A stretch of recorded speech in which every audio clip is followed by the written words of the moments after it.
Hey, welcome to The Explainer. Today we're going to tackle something that, well, if you've ever been around youth sports, you've definitely seen it. That moment when team spirit just fizzles out. It's so frustrating, right? But don't worry, we're not just going to talk about the problem. We're giving you a full-on toolkit to fix it.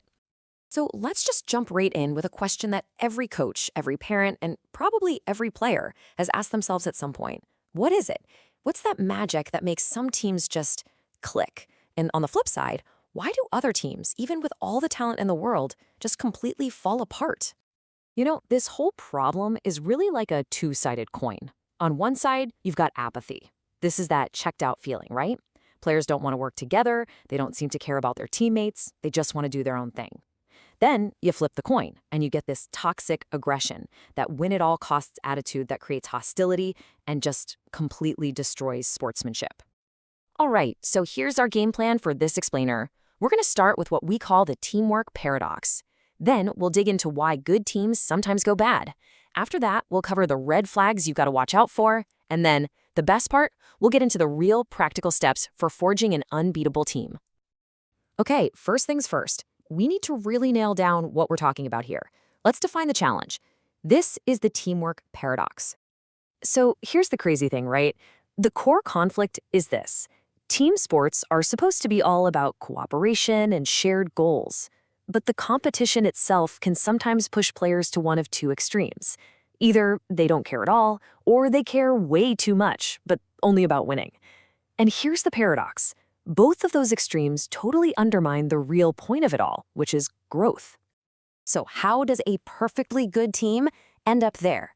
Let's get into the root causes, because you can't really fix a problem until you understand exactly why it's happening in the first place. A huge piece of this puzzle starts right inside a player's head. You know the stuff I'm talking about. Ego, insecurity, that feeling that you have to prove you're the best one on the team. And the big one, fear of failure. That's what so often leads to one of the most toxic behaviors of all, blaming your teammates. But hey, it's not all in their heads, right? The world around them plays a massive role too. Think about it. When parents, or even the whole system, are constantly pushing for individual glory, or when only the star players get any recognition, well, that sends a pretty loud message that the team doesn't matter as much as the individual. And this is where it all comes together. We live in a culture that often screams personal achievement above all else. And if coaches get caught up in that, focusing only on skills and drills without ever talking about emotional development or reflecting as a team, they're missing a giant piece of what makes a team actually work. Okay, so we know the why, but how do you spot it happening in real time? What are the actual tangible red flags you need to be looking for? These are the things you're going to see right there on the court or on the field. It's the player who just won't pass. It's the nonstop arguments, the eye-rolling when a teammate makes a mistake, the ignoring of a player who's maybe not as skilled. These aren't just kids having a bad day. These are serious symptoms that the team's health is failing. And look, if you just let this stuff slide, the damage goes way beyond just losing a game. For these young athletes, we're talking about real psychological impact. More stress, more resentment. It can even lead to bullying. And believe it or not, it can set them up for big challenges later in life when they have to work in a collaborative job. Okay, enough with the problems. Let's talk solutions. This is the most important part right here. We've figured out the what and the why. Now let's build the how. Here is a practical toolkit for players, coaches, and parents. All right, players, listen up. This one's for you. It all starts with a new playbook. First, you've got to redefine what success even means. It's not just the score. It's about growing together. Second, really practice empathy. That means actually listening to your teammates. And after every single game, win or lose, just take a minute. Ask yourself, what did I learn about being a teammate today? And look, I know it might sound a little simple, but a phrase like this, repeated over and over, it can be so powerful. When an entire team starts to truly believe that their collective power is their biggest weapon, the whole vibe just changes. All right, coaches, your turn. You have a huge amount of power to shape this culture.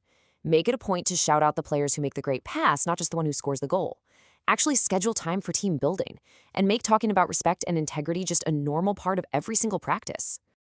And for all the parents out there, you are an absolutely critical piece of this puzzle. The stuff you say at home matters so much. Please avoid comparing your kid to their teammates. Instead, praise their hustle, their positive attitude. Ask them questions that build empathy, like, hey, how do you think Sarah felt after that play?